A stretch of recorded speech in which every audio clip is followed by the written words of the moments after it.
190 million pound case की Adiala jail में समात, बुशरा बीबी की जमानत या गिरफ्तारी का फैसला मुतवक्के। गैर हाजिर मुल्जिमान के खिलाफ कार्रवाई शुरू होने का इम्कान। जुल्फी बुखारी और फराह गोगी को इश्तिहारी करार देने की कार्रवाई का इम्कान। सरदार लतीफ खोसा बुशरा बीबी की जमानत के लिए हतमी दलाइल देंगे। नैब ने बुशरा बीबी को शरीक मुल्जिम नामजद किया हुआ है। जमानत मनसूखी की इस्तदा करने का इम्कान।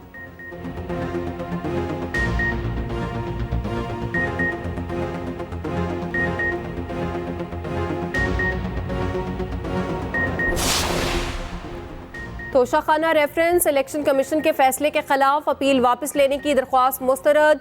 Chief justice Islamabad high court ने महफूज फैसला सुना दिया। साबिक चेयरमैन पीटीआई ने 21 अक्टूबर 2022 के फैसले के खिलाफ अपील दायर की। लाहौर हाई कोर्ट में भी अपील ज़ेर इल्तवा। इस्लामाबाद हाई कोर्ट से वापस लेने की दरख्वास्त दायर की गई। 13 सितंबर को फरीकैन के दलाल के बाद अदालत ने फैसला महफूज किया था।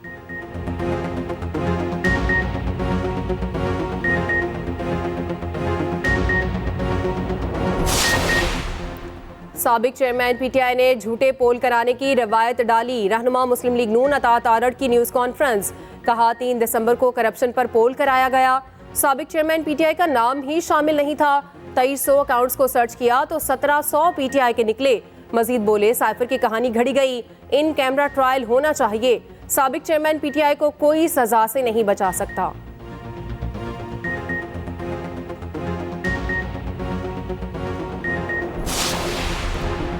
सुप्रीम कोर्ट बलोचिस्तान में मर्दमशुमारी के खिलाफ अपील पर समाअत। सुप्रीम कोर्ट ने एडिशनल अटॉर्नी जनरल और एडवोकेट जनरल बलोचिस्तान से जवाब तलब कर लिया।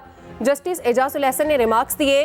कामरान मुर्तज़ा साहब, आपने जिस वज़ीर आला को मुंतखब किया उसने मर्दमशुमारी पर एतराज़ नहीं किया। अब इसका हल ये हो सकता है कि आइंदा आप लोग इस वज़ीर आला को दोबारा वोट ना दें। केस की समाअत गैर मुअय्यना मुद्दत के लिए मुलतवी कर दी गई।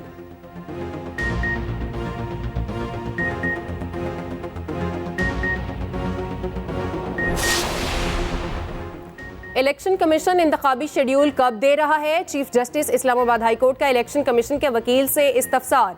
मुख्तलिफ हलकों की हल्का बंदियाँ इस्लामाबाद हाई कोर्ट में चैलेंज। अदालत का 1:30 बजे रिकॉर्ड पेश करने का हुक्म। चीफ जस्टिस ने वकील इलेक्शन कमीशन से कहा, लोगों को फ्रस्ट्रेट ना करें, हल्का बंदियाँ चैलेंज हो रही हैं, छोटे छोटे मसाइल हल करें। ये छुट्टियों के बाद लगने वाले केस नहीं है। उधर लाहौर हाई कोर्ट में भी हल्का बंदियों के खिलाफ दरख्वास्त पर समाअत। अदालत ने इलेक्शन कमीशन से 8 दिसंबर को जवाब तलब कर लिया।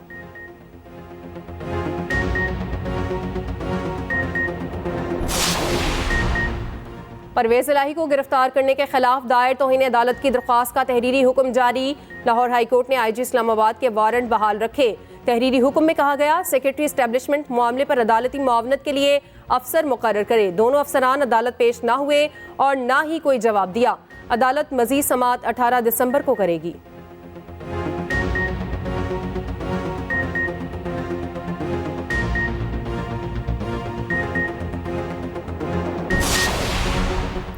तशद्दुद का शिकार बच्ची रिजवाना का इलाज मुकम्मल। 5 माह बाद अस्पताल से डिस्चार्ज कर दिया गया।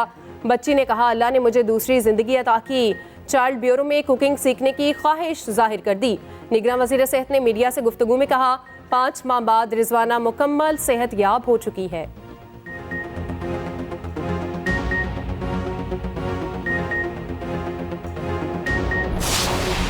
गजा में इस्राइली वहशियाना कार्रवाइयां जारी। बमबारी से शहर में क़यामत सुगरा के मनाजिर। हर तरफ लाशों के ढेर लग गए। एक रोज में मजीद 110 फलस्तीनी शहीद। खान यूनस, नसीरात और बरीज कैंप पर बारूद बरसाया गया। काबिज फौज ने फिर फास्फोरस बम इस्तेमाल कर डाले। इसराइली टैंकों ने एम्बुलेंसेस पर हमले कर दिए। शहर के 35 में से 26 अस्पताल मुकम्मल तौर पर बंद। बारूद के बायस 1.25 लाख शहरी सांस की बीमारी में मुब्तला। 86,000 फलस्तीनियों का निज़ाम इंतज़ाम जवाब दे गया। शोहदा की मजमूई तादाद 16,000 से ज़ायद हो गई। सहूनी फौज ने 7,000 बच्चों की जिंदगियां निगली। 7,000 फलस्तीनी ताहाल मलबे तले मौजूद। गजा में निहत्ते शहरियों की हलाकतों में इजाफा अमरीका के लिए नो इशू। अमरीकी फैसला साजों ने इसराइल की पुष्पनाही जारी रखने का इंदिया दे दिया। व्हाइट हाउस का इसराइल को असलहे की फराहमी जारी रखने का ऐलान। अमरीकी उहदेदारों ने सेहूनी फौज की पुष्पनाही छोड़ने से इनकार कर दिया। उधर इसराइली अफवाज की जानिब से अमरीकी साख्ता बारूद इस्तेमाल होने का इंकशाफ एमनेस्टी इंटरनेशनल की रिपोर्ट ने दोहरे मेयार अयां कर दिए। रिपोर्ट के मुताबिक अमरीकी साख्ता बारूद के इस्तेमाल से 43 फलस्तीनी शहीद हुए।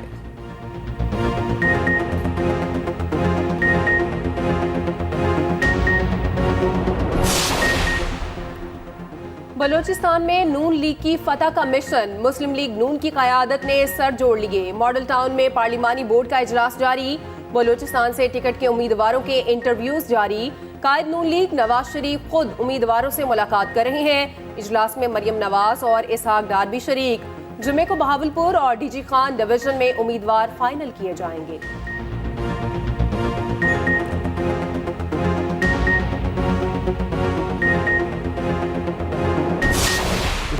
दो सूबे दहशतगर्दी की लपेट में हैं। इस बदअमनी में क्या इंतखाबात हो सकते हैं?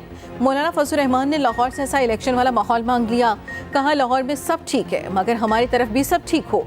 इंतखाबात में जाने के लिए हर वक्त तैयार हैं मगर इलेक्शन के लिए माहौल फराहम किया जाए। पीटीआई पार्टी नहीं, वो एक गुब्बारा था जिसकी हवा निकल चुकी। जिनकी वफादारियां तब्दील हो रही हैं उन्हें ज़बरदस्ती पीटीआई में रखा।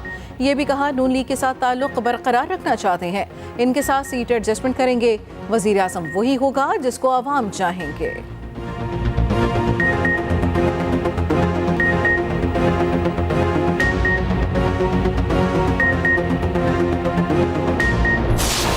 हुकूमत ने IMF का एक और मुतालबा पूरा कर दिया। टैक्स ना देने वाले 8 नॉन फाइलर्स को नोटिस जारी। इनकम टैक्स गोशवारे जमा ना कराने पर बिजली और गैस के कनेक्शन काट दिए जाएंगे। मोबाइल फोन सिम भी ब्लॉक कर दी जाएगी।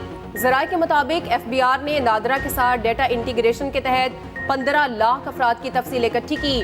अगले साल जून तक टैक्स दहिंदगान की तादाद 60 लाख तक पहुंचाई जाएगी। फेडरल बोर्ड ऑफ रेवेन्यू ने इनकम टैक्स रूल्स 2002 में तरमीम का फैसला कर लिया। वफाकी और सूबाई महकमों के समेत बैंकों को निज़ाम के साथ मुंसलिक करने की तैयारियां। FBI को मुख्तलिफ इदारों के डेटा बेसिस तक मुकम्मल रसाई होगी। महंगाई के सताए अवाम को बिजली का एक और झटका। फी यूनिट कीमत में 3 रुपए 7 पैसे इजाफा। नेपरा ने नोटिफिकेशन जारी कर दिया। इजाफा अक्टूबर की माहाना फ्यूल एडजस्टमेंट की मद में किया गया। इतलाक लाइफलाइन और के इलेक्ट्रिक सार्फिन पर नहीं होगा।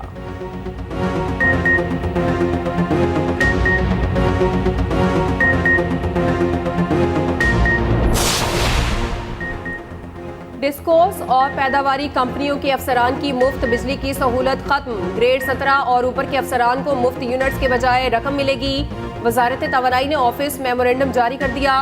ग्रेड 17 के ऑफिसर को 15,000 से जायद रकम मिलेगी। 18वें ग्रेड के अफसरान को तकरीबन 22,000, 19वें को 37 और 20वें ग्रेड में 46,992 रुपए मिलेंगे। पैदावारी कंपनियों के ग्रेड 17 के अफसरान भी मुफ्त यूनिट्स की सहूलत से महरूम।